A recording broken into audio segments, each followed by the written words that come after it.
Hello, everyone, and welcome to another episode of Healing In, a space where we hold space for grief, anxiety, and emotion, one breath and one story. So, as we have been talking about grief and exploring what grief may look like, one very interesting fact is grief can manifest as anger, and how that anger can be processed without harm. So in today's episode, we are going to explore that and understand, with all some of our own experiences, that the anger that grief can leave behind. How can it look like? How can we process it? What are the things we can actually do? And I want to begin by sharing a story. A story not of rage, but of restlessness, not of blame, but of a silent ache disguised as it. So there was someone I lost, not for a loud goodbye, not in closure, but to silence. Someone who once felt like a friend, someone who once knew what made me laugh, what broke me down, and what I wouldn't say to. They're all here, not in body. And sometimes it hits, in the quietest room, maybe on a birthday, in a song, even in a sense that shouldn't hold as much. There are days I feel their absence like a weight. And strangely, days when I feel angry at them for not being human. You're angry that they didn't stay. Angry that I never got to say what I needed. Angry that they didn't hear me one last time. And even angry that the world kept turning my mind stood still. And there's grief. There is longing. There is love that has more anger is one of the most misunderstood cases of grief, I think. Because we often expect grief to look like tears, silence, or sadness. But for many, it arrives in irritation, restlessness, or even in rage. And that's valid because nobody wants to go through these uncomfortable emotions. And anger may even show up in questions like, why did they leave, right? Why didn't I get to say a proper goodbye? Why didn't they take care of themselves? And why wasn't I enough to make them stay?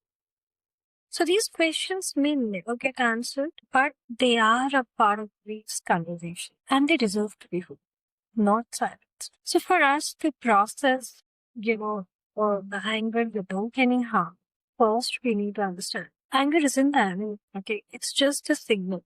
It tells us something mattered, something was so important, and that something was deeply, deeply unfair. There are some gentle ways to process anger without turning it inward or outward in harmful ways. So to begin with, let's learn to name the anger without judgment. Okay. So maybe the next time you say, I shouldn't feel this way, try saying, I am angry because I care and because I didn't get a closure. And that's unfair. Then, once you understand, you're able to label your emotion, you can start channelizing it creatively.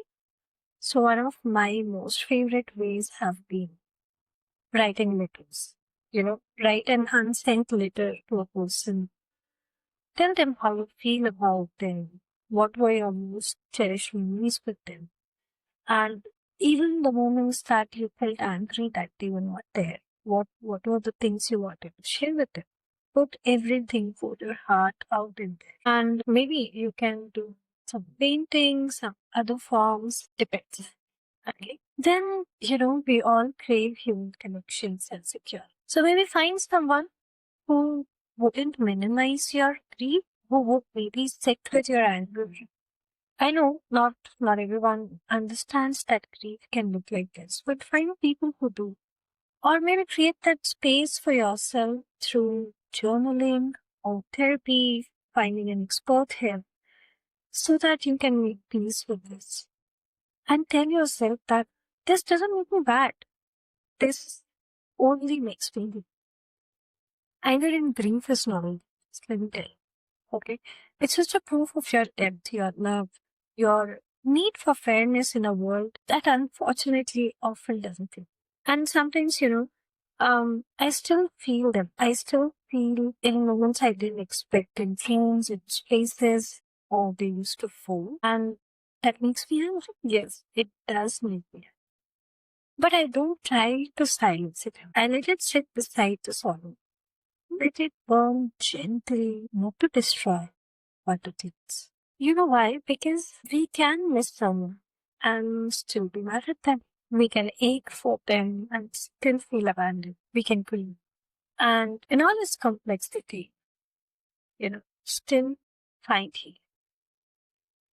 So if you have ever felt that quiet anger, that ache that doesn't make sense and won't go away, I want you to know you're not alone. Your grief, however it shows up, is one. You don't have to justify it. You just have to feel it safely, slowly, and with joy. Thank you so much for joining me for this episode of Healing Me. Until next time, may you hold space for every emotion, even the most complex and uncomfortable. Because healing is a journey, and sometimes it begins with giving yourself permission. Thank you. Until next time.